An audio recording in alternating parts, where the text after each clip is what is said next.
Bueno, Fer, venimos conversando nosotros de manera privada en los últimos días y me comentaste ayer o anteayer que ves algo que podría llegar a ser luz al final del túnel. Contanos un poquito qué es lo que está pasando y cómo lo tenemos que ver. Sí, sí, yo quiero ser muy cauteloso con eso porque me parece que es muy importante ser cauteloso. Vimos lo que significa no ser cauteloso, ¿no? Vimos la historia de la hidroxiquinolona, por ejemplo. Esta semana, Tony Fauci, que es el equivalente a lo que en la Argentina sería un ministro de salud, aunque no es ese su rol exacto, presentó los resultados de lo que es un estudio bastante grande de un antiviral que se llama Remdesivir, que todo el mundo ya escuchó a esta altura. Es increíble que estos nombres rarísimos ahora sean familiares para la gente, ¿no? Que se hizo este estudio grande en Estados Unidos y en España, y en algunos de estos estudios, cuando es urgente encontrar una solución, se hace un análisis intermedio en el camino a terminar el estudio para ver si vale la pena seguir haciéndolo o si es momento de darle a todo el mundo la droga si la droga funciona muy bien. Porque cuando vos haces estos estudios a la mitad de la gente o a 2 de cada 3 le das la droga y al resto le das un placebo. Y si vos sabés ya que la droga tiene beneficios, vos no podés en ese momento seguirle dando placebo a nadie porque no es ético. Bueno, evidentemente la droga en ese estudio funciona. Y lo que funciona en el remdesivir es muy interesante porque lo que hace el remdesivir, dado al final de la enfermedad, cuando la gente está muy grave, es acortar el tiempo de hospitalización y potencialmente, hay que ver cuando se junten todos los datos del estudio, quizás bajar un poco la mortalidad. Entonces, cuando vos lees esos resultados, decís, bueno, no es desesperante, ¿no? Bajó de 15 días a 11 días la hospitalización y va a haber un poquito más de camas en los hospitales y quizás baja de 11% a 8% la mortalidad, aunque a mí me gustaría estar en ese 3%, ¿no? Que no es poco, es como un 30%. Pero lo más interesante de todo es que si uno entiende cómo funciona un antiviral, realmente puede empezar a entender lo que quiere decir ese estudio. Un antiviral es una droga que funciona solamente en general, muy temprano en la enfermedad. Por ejemplo, el Tamiflu, que todo el mundo conoce, funciona en los primeros 3 días después de empezar con síntomas de gripe. El aciclovir, todo el mundo habrá tenido un herpes por el sol, que siente que se reactivan acá al costado de la boca, y uno se lo tiene que poner bastante rápido, porque después de los 5 días el aciclovir ya no afecta el curso de la lesión. Bueno, ¿por qué es eso? El antiviral actúa como si vos tuvieras una casa, vamos a suponer que vos tuvieras una casa chorizo. Yo no sé si hay alguien que no sea de la Argentina de alguna u otra manera, estas casas viejas que construían los italianos que tienen al costado un patio. Entonces entra un ladrón al zaguán de tu casa y se mete de repente en el living, empieza a romper el living, pasa al comedor, destroza el comedor, entra a la cocina y vos, por esas cosas, vaya a saber por qué se te habrá ocurrido, Jerry, tenés atrás una caballeriza. Y el ladrón te abre la puerta y te suelta a los caballos a correr enloquecidos por la casa. Y vos ya estás en día 14 de enfermedad y decidís agarrar al ladrón que está en la caballeriza con los caballos ya se rajaron. Bueno, poco vas a hacer para poder parar la enfermedad. Eso es lo que hizo el Remdesivir. El Remdesivir se dio cuando los caballos habían salido a correr.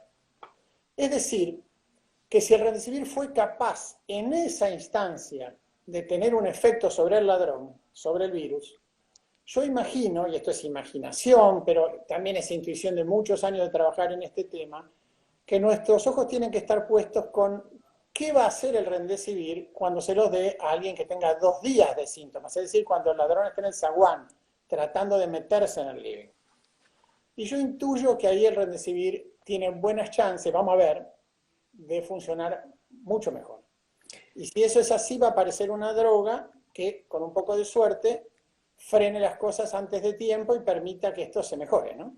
Está buenísimo, Fer. Esto es definitivamente un indicio de una buena noticia. Para poder ver lo que hace el Remdesivir más temprano en la enfermedad, ¿hay que hacer otro testeo clínico? Sí, yo creo que estos tipos de Gilead no son ningunos sonsos, son los que hicieron el Tamiflu anteriormente. Y yo imagino que ya están haciendo esos estudios. Yo sé que están haciendo uno en pacientes moderados. Si yo estuviera sentado en el board de advisors de Gilead, lo que le diría es arrancar con un estudio de población de riesgo el primer día de enfermedad. Anda a buscarlos apenas empiezan. La dificultad que tienen es que los americanos, sobre todo, se quedan varios días en la casa hasta que avisan que están enfermos. Entonces les es difícil capturar eso, y por ahí por eso planearon el estudio de esta manera. Si yo, digamos, cuando yo hablo con compañías que hacen antivirales, y eso yo lo hago rutinariamente, siempre las compañías están buscando cómo empezar antes. Incluso hay compañías que siempre están trabajando con IT, ¿no? Con desarrollo de aplicaciones, porque lo que quieren es que el tipo se dé cuenta que está enfermo antes de estar enfermo, para poder actuar en el minuto cero, que es cuando los antivirales funcionan siempre mejor. Esto no es generalizable, nada en la medicina es 2 más, sí es 2 más 2, lo que pasa es que nosotros no sabemos sumar exactamente en la medicina, vamos a decir cómo son las cosas, ¿no? Pero uno intuiría que por las otras cosas que vimos a lo largo de 20 años, el Remdesivir, si anda en esos pacientes, tiene chances de andar mejor todavía en pacientes que estén con enfermedad más temprana. Y si eso es así, y se puede escalar la producción de una droga, primero se demuestra eso, que todavía no lo sabemos, pero si eso se demostrase y se puede escalar la producción de esa droga, bueno, empieza a ver también otra cosa, ¿no, Jerry? Que es que nosotros estábamos con esta idea de que estamos a la buena de Dios con este virus. Un virus que cambia de forma todos los días, que infecta y reinfecta, que aparece en los lugares más insólitos, que si vos te olvidaste de limpiar tus anteojos, se te mete a través de los anteojos. Y no es así, no es así. Entonces, empiezan a saberse cosas, y ahora te digo algunas, que muestran que estamos aprendiendo bastante y que no va a ganar la batalla final el coronavirus. La va a ganar la ciencia. El tema es, bueno, aparecen algunas luces, esa es una. La segunda luz que aparece para mí es ligada a estos estudios que muestran que es muy difícil reinfectar con el coronavirus a un animal de laboratorio, pero sobre todo, si vos mirás que hay más de 1 millón de personas que están confirmadas enfermas con coronavirus, yo todavía no encontré un reporte de un tipo que se interne 2 veces. Entonces a mí, eso me dice que el coronavirus te deja defensas. Por ahí no te deja los anticuerpos que uno imagina, pero el anticuerpo es el testaferro del sistema inmune. Bueno, es un mal ejemplo. El anticuerpo es una marca del sistema inmune, pero el sistema inmune tiene células B de memoria de centros germinales, plasmocitos de larga vida, linfocitos T citotóxicos, natural killer, un montón de cosas que no son solamente anticuerpos. Y yo apuesto a que el problema de detectar anticuerpos muchas veces está en que todavía no aprendimos a hacer los ensayos correctos y no que no estén los anticuerpos. Pero Fer, Entonces, si entiendo bien, ahora perdón, vos decís que no hubo gente que se tuvo que volver a internar, pero sí hubo casos de gente que volvió a dar positivo con PCR, ¿verdad? Con detección del virus una vez que ya había estado infectado y se había curado. sí, eso ni siquiera está tan claro, ¿no? El PCR, a ver, me voy a extender un poquito en esto, pero me parece que Dale. está peor. Hay 2 maneras de ubicar la gente que se infecta o se infectó por este virus. Que se infecta, vos decís, quiero saber si una persona tiene en este momento coronavirus. La persona tiene que tener síntomas en ese momento. Y entonces si vos le haces un PCR y lo detectás, inferís que el ARN que está en la nasofaringe, ¿no? En la nariz de esa persona, es el del virus que es responsable de estar causando el problema que estás viendo con tus ojos. Ahora, vamos a suponer que vos, espera, vamos a tratar de ir por este lado. El PCR es una técnica enormemente sensible. Es la que se usa cuando encuentran en los Alpes a una momia de 5.000 años para ver la identidad de la momia. Y da positivo, le encontrás el ADN. La momia está un poquito muerta, ¿no? No hay duda de eso, y sin embargo el PCR sigue siendo positivo. Entonces, cuando uno hace un PCR 28 días después de que un paciente tuvo síntomas y encuentra ARN del coronavirus, lo que está diciendo eso sin duda es que alguna vez ese paciente tuvo coronavirus. Que en ese momento lo que tiene en la nariz es un coronavirus listo para infectar a otra persona, no lo está diciendo. Y de hecho, si uno se guía por la historia de las enfermedades respiratorias virales y el PCR, nadie en otra enfermedad osaría imaginar que eso es lo que está viendo. Lo que pasa es que hoy estamos jugando una hipótesis de máxima, ¿no? ¿Cómo podrías saber si efectivamente esa persona está contagiando? Bueno, no hace falta que expongas a otra persona al que tiene el ARN. Si vos tomás esa muestra y cultivás ese moco para ver si crece virus, diría, bueno, esa persona sigue siendo infecciosa. Pero cultivar un virus en moco es muy tedioso, es muy lento Y muchas veces se contamina porque si la persona tiene, por ejemplo, un hongo en la nariz, una bacteria en la nariz, y además es muy peligroso, porque estás creciendo coronavirus en el laboratorio. Entonces, la manera que tiene el PCR es económica, es veloz, es eficiente, pero tiene ese defecto. Entonces vos tenés un tipo que a los 28 días en Corea le encontraron ARN de coronavirus y lo único que te dice eso es que el tipo lo tuvo 28 días atrás. Y la gente se resfría en el invierno. Entonces, si vos buscas coronavirus y yo hoy tengo, no sé, un paciente que tiene gripe y no le busco gripe y el tipo tuvo coronavirus hace 3 semanas, pues voy a encontrar los restos del coronavirus y voy a atribuir al coronavirus lo que está pasando por otro motivo. Eso por un lado. Ahora, la segunda manera de lidiar con esto, de darse cuenta que alguien tuvo un contacto con el coronavirus, es buscar anticuerpos. ¿Qué es lo que está haciendo el gobierno en Retiro y en Constitución, en Buenos Aires, en las estaciones de tren? Que está testeando a la gente, le saca una gota de sangre y ve si ahí hay anticuerpos contra el coronavirus. Los anticuerpos son, para pensarlo muy sencillo, son cicatrices que deja el coronavirus, pero en realidad lo que son defensas para protegerse de la próxima infección. El cuerpo los hace con ese fin, para proteger la próxima vez. En ese contexto, si vos tenés anticuerpos, no solo quiere decir que tuviste coronavirus, sino que viendo lo que son estos resultados, quiere decir que los tuviste hace un tiempito. Porque estos test no son demasiado buenos, se hicieron al vuelo, se hicieron en China, medio rápido. Entonces, para poder detectar anticuerpos tenés que tener bastantes. Y los anticuerpos, el cuerpo no los tiene pensado para una pandemia de esta naturaleza, los tiene pensado para la vida diaria normal. Y dice, bueno, 28 días de tiempo tengo. Entonces la IgG, que es lo más importante que detecta esto, recién se empieza a ver probablemente más cerca del día 28, seguro pasando el 21. Entonces si uno sale corriendo a hacerse un test, si ayer tuvo moco, aunque haya sido coronavirus no se va a enterar. Entonces lo que el gobierno está haciendo con eso es dos cosas. Una es que está midiendo la progresión de la enfermedad en la Argentina, que hasta hoy va muy bien, no hay ninguna duda, no hace falta que lo diga yo, lo sabe todo el mundo. Pero lo otro que está viendo es cómo sigue, porque si la semana que viene, vamos a suponer que esta semana los tipos encontraron una persona en Retiro infectada que tiene anticuerpos, no está infectada, tiene una historia de haber estado infectada. Y la semana que viene encuentran 6 y la otra semana encuentran 100, ahí hay una señal de que esto está creciendo y de que hay que tomar medidas. Y como siempre, es una señal que viene con retardo, porque vos estás viendo 28 días atrás con el anticuerpo, pero es lo que hay. Entonces, por un lado está eso, y por el otro lado está lo que hace Alemania, y lo que Alemania hace, perdón, esto es larguísimo, le estoy contando, es que cuando vos tenés anticuerpos, dice, bueno, este tipo ya tuvo coronavirus, no lo va a volver a tener en forma peligrosa, tiene un certificado de salud, Chile también estuvo con eso, vamos a sacarlo a la calle. ¿Eso garantiza que una persona no tenga anticuerpos en la nariz? Yo creo que lo charlamos alguna vez. No, anticuerpos no, virus en la nariz. No lo garantiza. ¿Garantiza que no se va a volver a enfermar gravemente? Bueno, si juzgamos por el millón de personas que ya sabemos que se enfermaron y vivían en Wuhan, y en Bolonia y en Madrid y no se volvieron a enfermar, yo creo que garantiza mejor que la mayor parte de las cosas que nosotros estamos acostumbrados a tomar como garantía. Entonces, ahí está el contexto de los tests. Entonces, Fer, resumiendo hasta ahora, hay dos relativamente buenas noticias. La primera es que el Remdesivir parece que tiene buenas chances, o chances al menos, de tener un impacto positivo en los tratamientos de la gente infectada.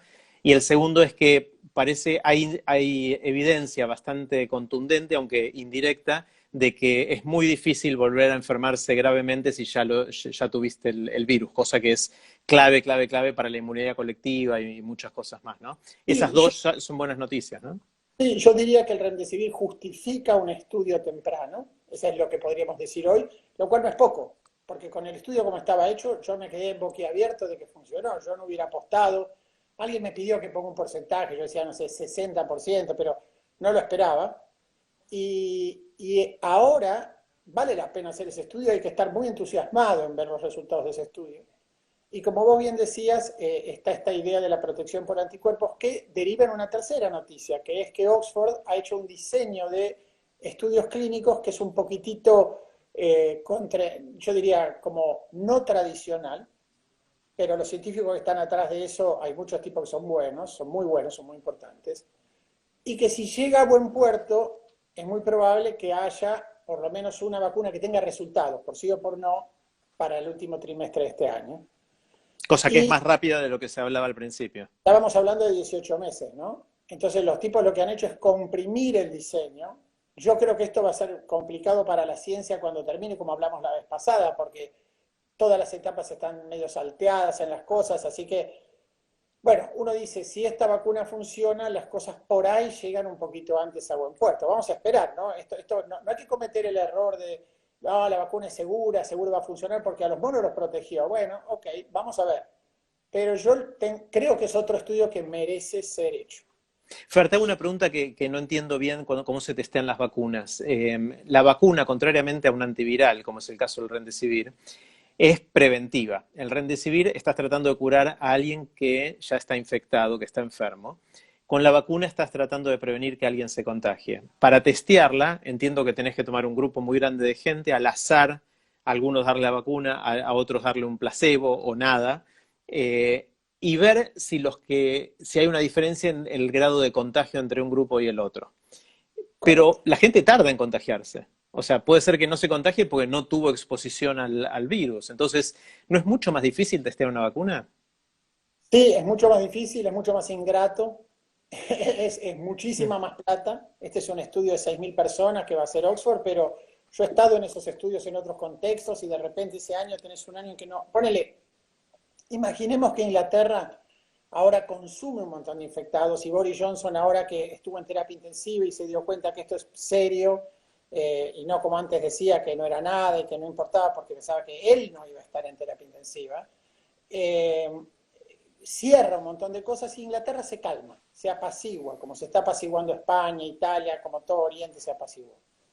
Bueno, se la van a ver en grandes problemas para juntar los pacientes que tienen que juntar para septiembre y tendrán que recurrir a otros lugares del mundo donde el virus está activo. Entonces, lo que están haciendo las compañías, a diferencia de los estudios comunes, es tener como varias plataformas listas para salir en Brasil, para salir en Argentina, para salir en Estados Unidos, para salir, ¿no? En distintos lugares donde en ese momento esté la actividad, porque es la mejor manera de llegar rápido. Hay veces en estudios de vacunas de gripe, ponerle que la gripe se mueve un poco en algunos años, que el virus se te corre un mes y te arruina el estudio entero. La compañía puso cientos de millones de dólares en el chiste y la gripe no aparece, y aparece un mes más tarde y se pierde todo el esfuerzo. Entonces, esto no puede pasar en este contexto, pero lo que vos decís es un riesgo posible. Y te cuento una más, Jerry. Ujú.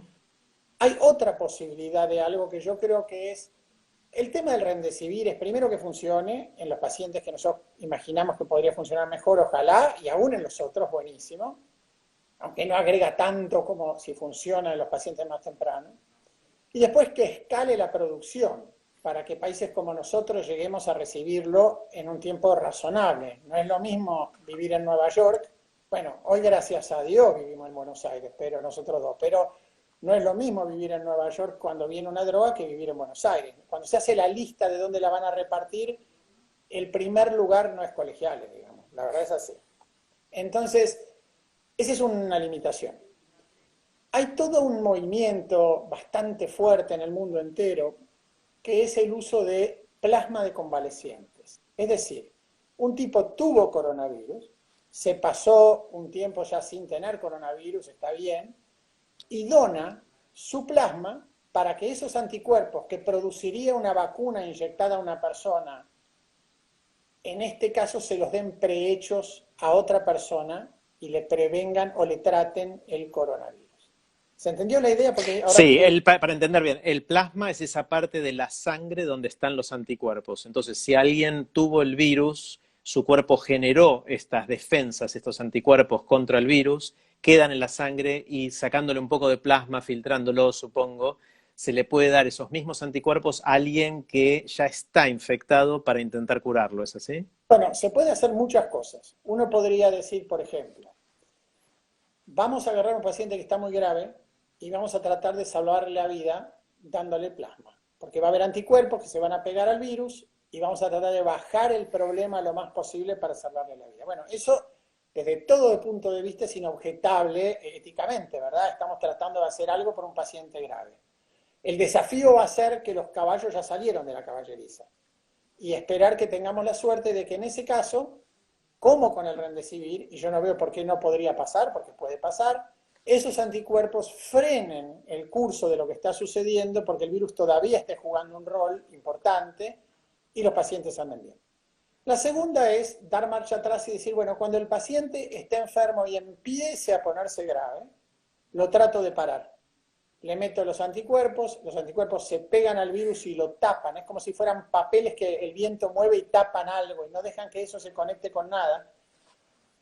Y después el sistema inmune se los come a los virus cubiertos de anticuerpos y me saco de encima el problema en ese momento. Y espero que sea lo suficientemente temprano para que tenga éxito. El virus va a estar ahí en marcha, pero está antes que lo otro y esa es otra iniciativa que también hay que hacer y que está muy bien y que hay muchas instituciones que están haciendo.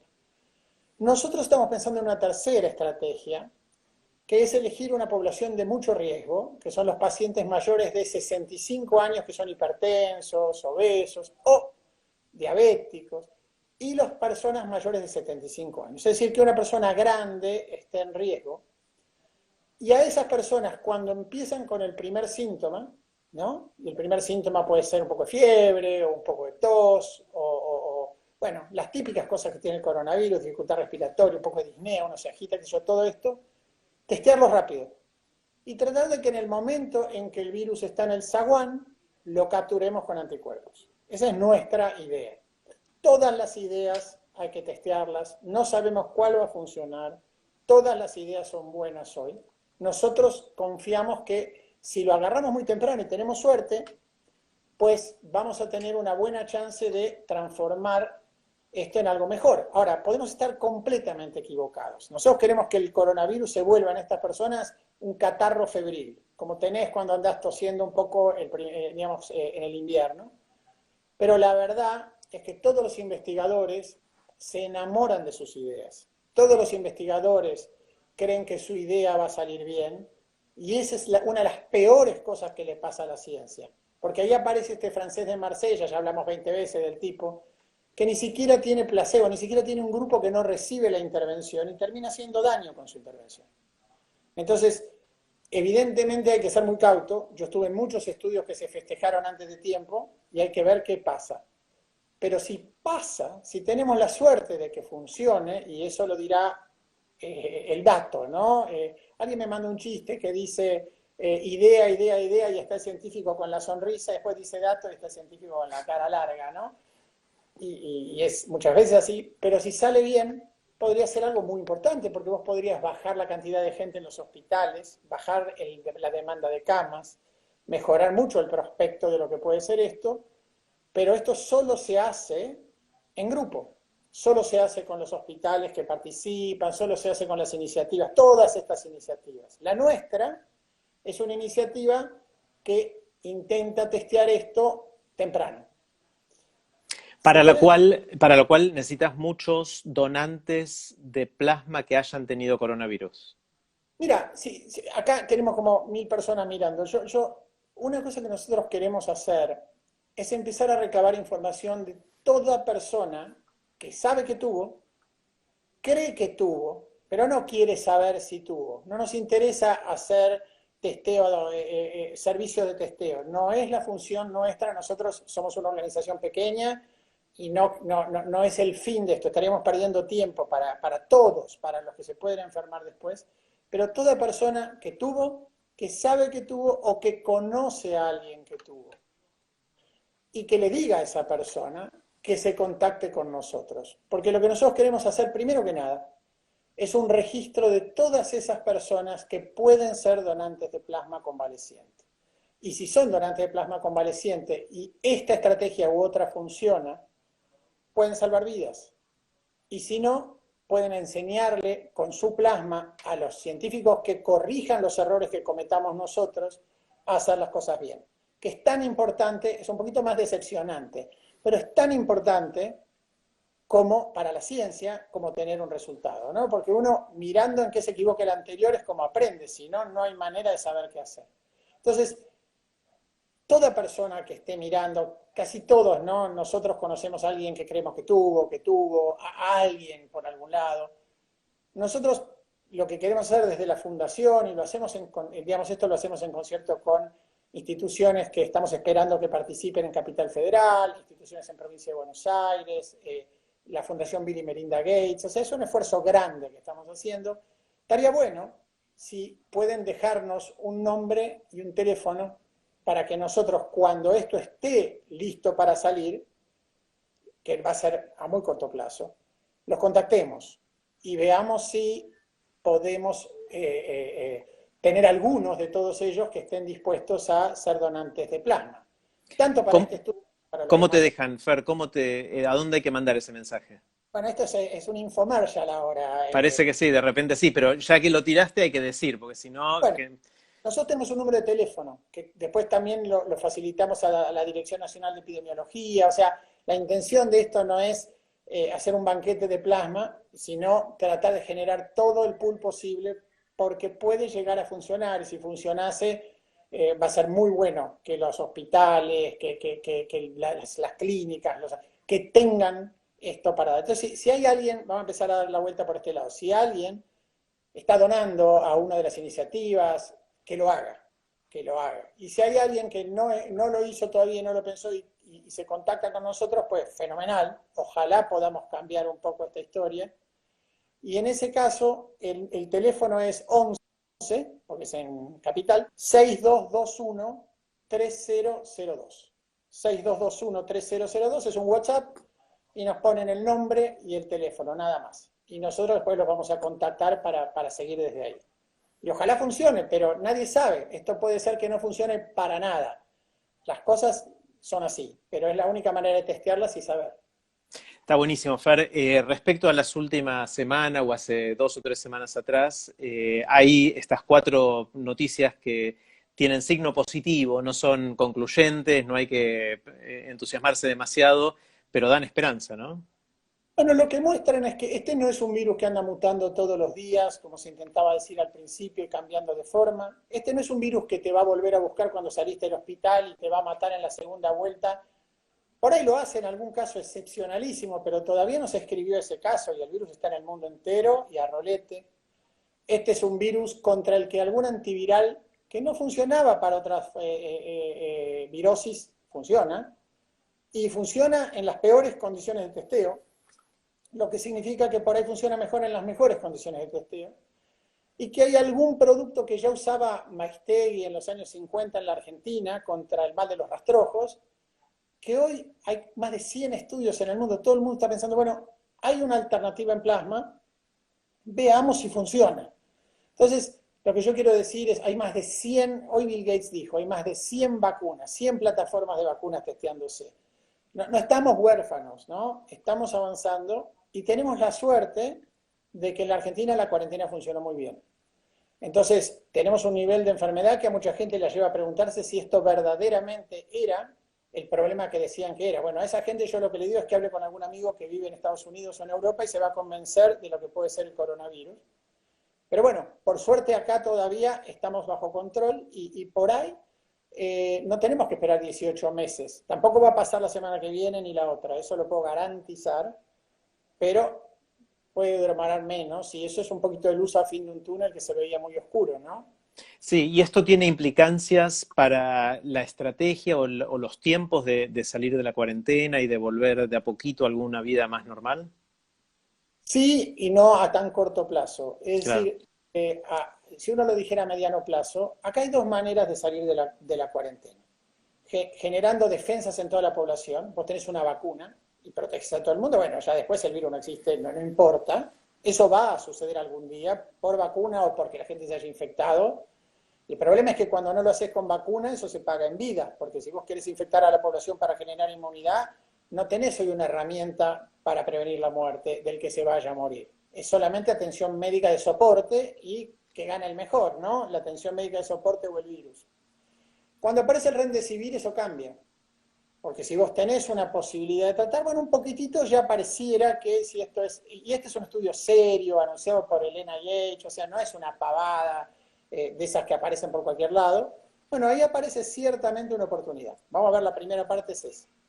La segunda es que si esto realmente funciona un poco mejor más temprano, pues sí, se va a cambiar mucho, porque vas a saber que el tipo que empieza con síntomas le das ya sea Remdesivir o lo que sea, ¿no? Jarabe Coca-Cola si funciona, o el plasma hiperinmune, o lo que venga que funcione y cambie el cuadro del futuro. Entonces eso puede ayudar a mediano plazo, no ahora, a empezar a salir. Ahora hay que salir con un plan, pero después ese plan se va a facilitar mucho si hay herramientas para tratamiento. No te olvides, Jerry, que Oscar Wilde se murió de otitis media. El tipo se agarró una otitis y terminó muriéndose. Hoy nadie se muere de otitis media. Entonces, cuando una enfermedad se vuelve banal, obviamente todo cambia. Y el coronavirus, no hoy, ni mañana, ni el mes que viene, va a terminar un día siendo una enfermedad banal. Eso es seguro. Estoy viendo las preguntas, Fer, hay un montón de preguntas. Acá alguien pregunta si el Remdesivir hicieron pruebas en China, si las de ahí salieron bien o mal. Parece que alguien dice que ahí salieron mal. ¿Puede ser? Y eso es verdad. Se hizo un test en 274 pacientes, creo, en China, que no dio el resultado que dio el resultado del estudio americano. Los estudios en general tienen 3 o 4 secretos para primero valorarlos y segundo, cómo dan. Cuando vos miras un estudio clínico, esto es como si vos fueras a comprarte, yo no tengo la menor idea, pero ponete fueras a comprar una joya. Si yo voy a comprarme una joya y me venden algo de plástico, me lo llevo creyendo que me compré un diamante, ¿no?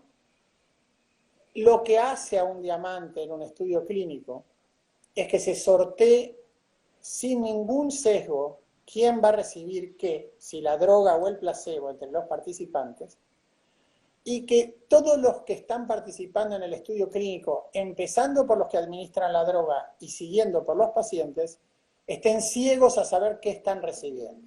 Hay una persona, porque la gente dice, bueno, entonces nadie sabe qué está pasando. Hay una persona que está escondida atrás de todo el estudio, que sabe qué recibió cada uno, pero que no aparece en el estudio. Y solo aparece cuando hay que mirar los datos. ¿Por qué? Porque nada es más fuerte en un médico que el deseo de curar al paciente. Por lo menos un médico sano de la cabeza, ¿no? Entonces, ¿qué quiere uno? Que salga bien. Entonces, siempre le agrega un poquito de buena onda esta vez que le estás dando la droga a un paciente. Y lo mismo le pasa al paciente. Si vos le decís, mira, te estoy dando un medicamento, mira, hay un estudio muy lindo de hace muchos años donde entran pacientes con una crisis asmática y les dan solución fisiológica, ¿no? Le dan agua con sal. El 30% de los pacientes se curan. El efecto placebo es muy poderoso. El efecto placebo está atrás de la magia, está atrás de la imposición de manos, de un montón de cosas, ¿no? Entonces, todas estas cosas que hacen que uno se mejore, y a todos nos pasa, estás angustiado, alguien te dice, agua, se te va. Bueno, eso tiene que estar regulado por el azar, porque si no, si vos sabés que sos del grupo que recibió agua, pues estás convencido de que te va a ir mal, y si sos el que recibió droga, estás convencido de que te va a ir bien. Y si el outcome no es que te mueras, por ejemplo, caso en el cual es indubitable lo que te pasó, y tiene que ver con algo subjetivo tuyo, se altera. Ahora, lo que hace al éxito o fracaso de un estudio, ya una vez que eso se cumplió, todo lo que dijimos hasta ahora, es lo que vos decidís que querés prevenir. Lo voy a explicar bien. Las compañías tienen que cantar sus cartas cuando van a la FDA, como en el bridge la gente canta lo que va a hacer después. Yo no sé ni jugar, pero tengo un amigo mío que juega muy bien, Ale Bianchedi, así que bueno, espero estar diciéndolo bien. Entonces, ¿por qué es eso? Porque vos ponele que quieras hacer voy a dar 2 ejemplos. Vos querés prevenir el coronavirus severo. Pero vos decís, bueno, yo voy a considerar que un tipo tiene coronavirus severo si el tipo viene al hospital y le caen los mocos arriba de la barba. Muy bien. Entonces, coronavirus severo es mocos arriba de la barba, empiezan a llegar pacientes. Tu droga no es tan buena para que no te caigan los mocos. Tu droga es buena para que no termines en terapia intensiva. El estudio sale negativo, le da lo mismo placebo que droga porque para eso la droga no alcanza y se arruinó el estudio. El segundo motivo en el que estos estudios pueden fallar es cuando dan un resultado que no te lo esperas para nada. Vos haces una droga que es para tratar el coronavirus y a los tipos como yo se les vuelve el pelo negro como lo tenían hace 10 años. Entonces, la compañía no puede patentar que esta droga cambia el color del pelo, porque la compañía cantó las cartas antes ante la FDA diciendo yo voy a tratar el coronavirus así. Tiene que hacer un segundo estudio para eso. En general, las compañías no tienen plata para el segundo estudio, salvo que sea un hallazgo extraordinario, entonces hacen una segunda inversión.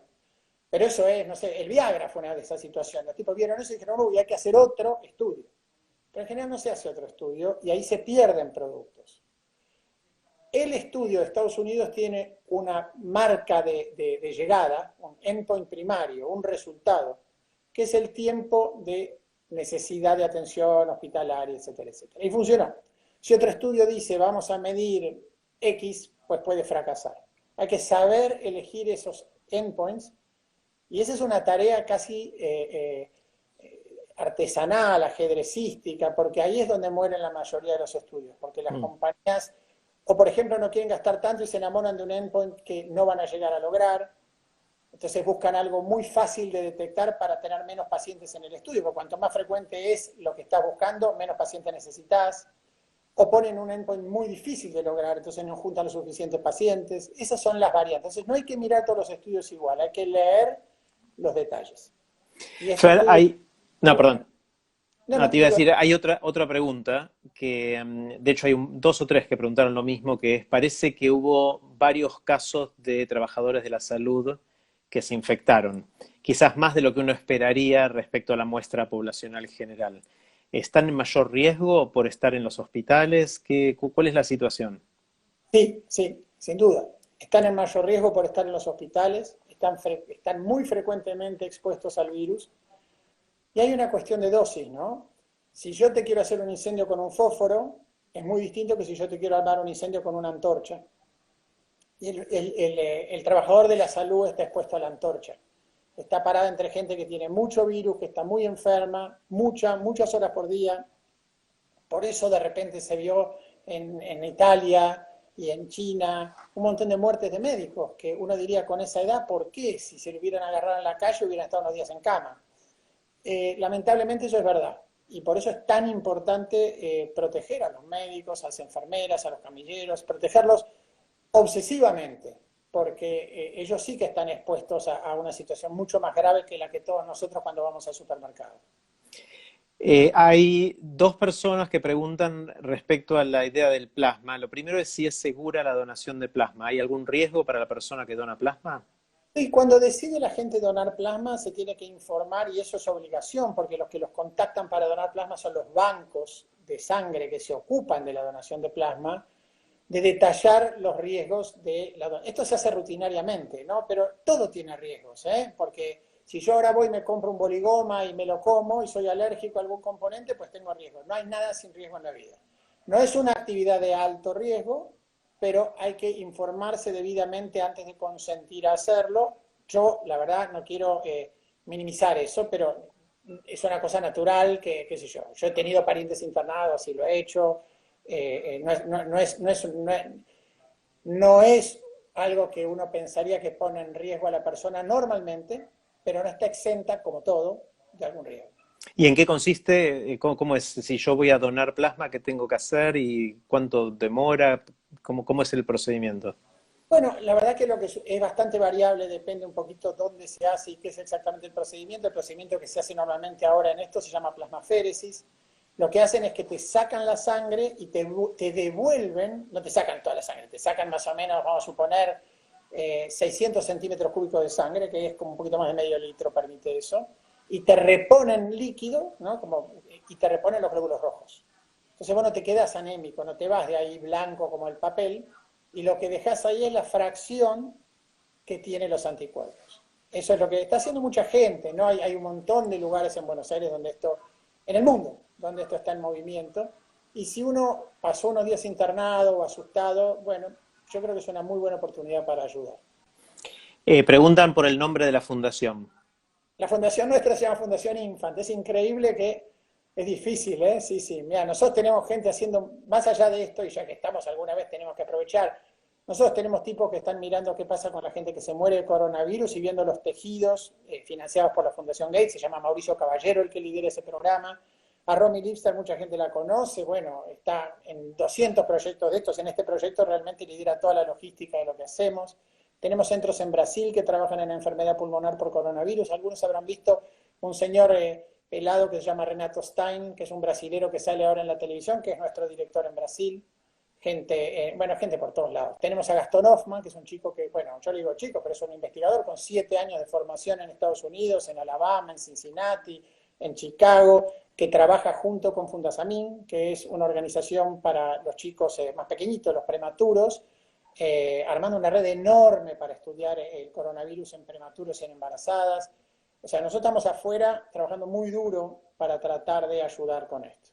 Está buenísimo. Recuerdo entonces, para los que se unieron más tarde o que no pudieron anotar, si alguien quiere saber más o proponerse o ofrecerse como donante de plasma si es que estuvo contagiado o cree que estuvo contagiado, puede mandar un mensaje de WhatsApp al 11 6221 3002. Lo repito, 11 6221 3002. Eso es la Fundación Infant.